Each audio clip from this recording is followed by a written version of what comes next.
Welcome to Facts TV News, where everything is true. Windalco sanctioned for effluent spill in the Ryakobri. The National Environment and Planning Agency (NEPA) will be serving Windalco with a notice of intention to suspend its environmental permits and license over the latest effluent spill in the Ryakobri in St. Catherine. The announcement was made by Chief Executive Officer at NEPA Peter Knight during a virtual press conference held on August 5th. Mr. Knight noted that the impacts of the chemical spill have been devastating for the residents living and operating in the space along the river and even for the government, as the National Water Commission (NWC) has also been negatively impacted. He said what occurred over the past 8 days is unacceptable and that Windalco will be made to answer for breaches of Wildlife Protection Act, the Natural Resources Conservation Act, as well as its environmental permits and license. Our investigations and assessments have conclusively determined that the UC Rosal Windalco Bauxite Refinery is the source of the pollution and contaminants that impacted the river. UC Rosal Windalco, in losing control of its processes, has caused the release of thousands of liters of harmful trade effluent containing sodium hydroxide, better known as caustic soda, from the effluent holding pond at Charlemont mud stacking and drying facility, more commonly known as the Red Mud Lake, into the environment by way of the tributaries of the Ryakobri. Though the input occurred in the upper region of the river, the entire span of the river, which eventually empties into the Kingston Harbor, showed signs of being impacted by the contaminants. We will serve the company a notice of intention to suspend the environmental permit and environmental license as provided for under Section 11 of the Natural Resources Conservation Authority Act. The notice of intention will be predicated on A, immediate reduction of the volume of trade effluent being held in the effluent holding pond, B, fast-tracking the completion of the effluent holding pond, C, replenishment of the environmental performance bond to the previous amount, and D, restriction on the operationalization of existing environmental permits for mining operations at SML 162 at Schallenberg and the recently granted SML 174 at Edinburgh Castle until the effluent holding pond is completed and commissioned. We have already written to the commercial bank holding the environmental performance bond posted by UC Rosal Windalco as a condition for the operation of the refinery and the effluent holding pond to recover the full amount in favor of the NRCA. The company must also concurrently replenish the environmental performance bond as soon as the drawdown is completed to maintain an active environmental performance bond and to be in compliance with conditions of the environmental permit and the environmental licenses. Third cop in 100K bribery murder saga pointed out.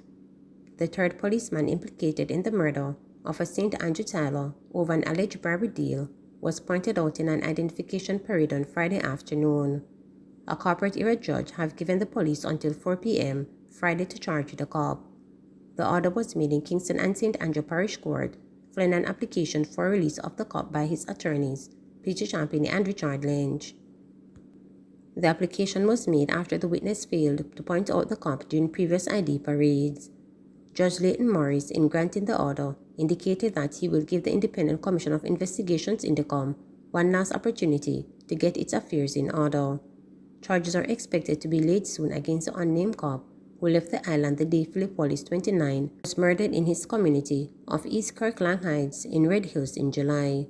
Two other policemen charged in the case, Corporal Miguel Ebanks and Constable Purcell Carter, were further remanded on Friday when their applications for bail were denied. They are to return to court on September 6. The two policemen are charged as a result of an investigation by INDECOM with support from the Jamaica Constabulary Force and a ruling by the Office of Director of Public Prosecutions. Reporters first reported that on Saturday, July 16, A witness alleged that row cops had carried out the murder and shooting after a bribe had gone sour. Wallace was reportedly killed after he refused to pay more than $100,000 to the cops to drop a case against him. He had reportedly made a complaint to the authorities after paying a sum of the money. Wallace was shot several times and his spouse was reportedly targeted, who had to run for her life. The cops were attached to the Constant Spring police station. Disorderly crowd puts damper on Spice Back to School event. A back to school event organized by dancehall artist Spice descended into chaos on Friday afternoon after a mass crowd turned up at the Hope Gardens venue, pushing and screaming in hopes of getting access to book vouchers. Scores of people filed into the venue as early as 10:30 a.m.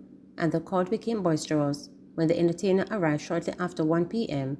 and started issuing the vouchers valued at $5,000 apiece. Despite Spice's attempt to calm the crowd, informing them that there were plenty of vouchers for everyone, many of the attendees stumbled over barricades and other security features put in place by Spice's team and the Jamaica Constabulary Force. The chaos, which even saw some people fainting in the mass crowd, forced Spice to close the event early. The newly minted Queen of Dancehall later took to Instagram Live, where she addressed the situation, noting that she wasn't upset but could empathize with the attendees, adding that she would be working with her team to find another, more organized way to distribute the vouchers. There's a lot of people that is mad and may be upset, but personally within myself I am not upset. I'm more understanding. That's really what I want to see. I don't want nobody feel like, oh, Spice is mad at you or whatever. I understand because at the end of the day, I know that people were pushing because they wanted to get an envelope, Spice stated. Now it's for me to be kind to come back with my group and say, okay, we print the armbands, we've got the security barriers, we've got the Jamaica Constabulary Force involved. What more or what else can we do, Spice added. Spice noted that it was a little disappointing that the event had ended prematurely, in light of the fact that the novel coronavirus pandemic had restricted her foundation's activity over the past 2 years. She stressed that her team was committed to finding a way to distribute the vouchers, which totaled in the millions of dollars, in a more amicable and orderly way. The Grace Hamilton Women's Empowerment Foundation, which was founded in 2018, hosts an annual back-to-school event in aid of low-income families. For 2022-2023 academic year, the foundation plans to disburse $5 million to back-to-school support. Prime Minister Andrew Holness disappointed with Windalco environmental threat amid Jamaica 60 celebrations. Prime Minister Andrew Holness is expressing disappointment that the country is facing an environmental threat so close to its independence celebrations. He's reacting to the spill of effluent from the Windalco bauxite plant in Rehoboth just a few days ago. It is unfortunate that during our period of celebration, there was an incident that threatened the environment, our wood and water, and the livelihood of those who depend on the Rehoboth River. The Environmental Protection Institution, NEPA, has briefed me and other members of the government on the event, and they have also briefed me on the steps that they will take to ensure that such a devastating breach does not happen again. There is the posting of an environmental bond, and at the time of my speaking, they probably would have already had their press conference and announced their intention to prosecute and to call the bond. This administration has protected the cockpit country. I was in Black River announcing that the Black River morass is now a protected area. And I indicated that very soon, possibly after the celebrations when Cabinet resumes, the Cabinet will give approval for the protection of the Pedro Banks as another protected area. We are probably now very close to 25% of Jamaica being protected. This administration, in our 60th year, is showing that we must be serious about protecting our environment. Health authorities anticipated local monkeypox spread, says Tufton. Jamaica has confirmed its first locally transmitted case of monkeypox virus.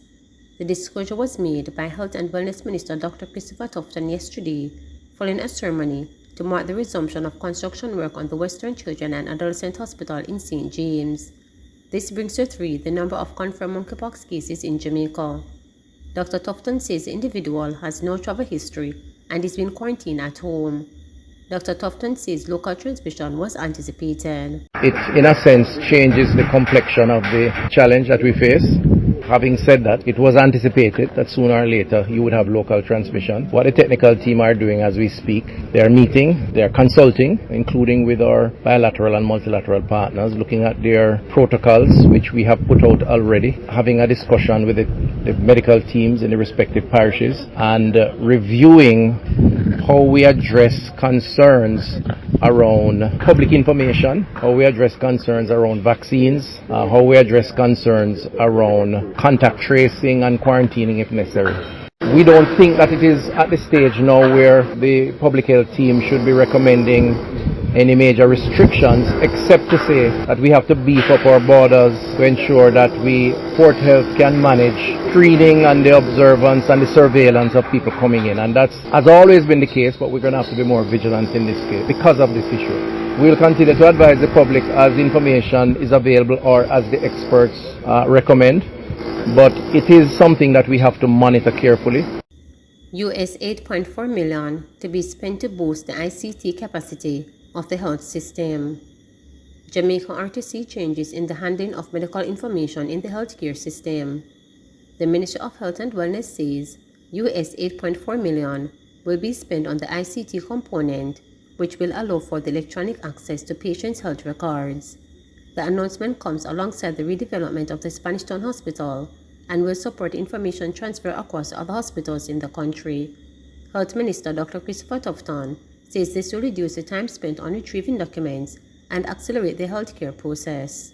The same will apply through this electronic form from health center to hospital. So in this instance, we have over 100 health centers and hospitals that will be connected. And part of the health system strengthening is that we're spending $8.4 million on this electronic development. We are looking at the full package. It's a full menu of development to complement each other and to benefit the people who we serve. Dr. Wiley, who is now at KPH, who I know I want to go to Spanish Town when it built out.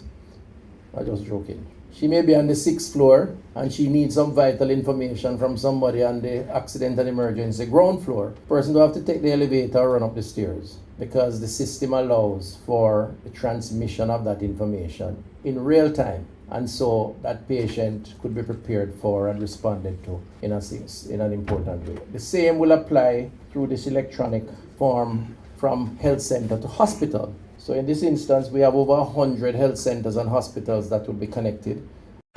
Please remember to subscribe, like, share, and click the notification bell for daily updates.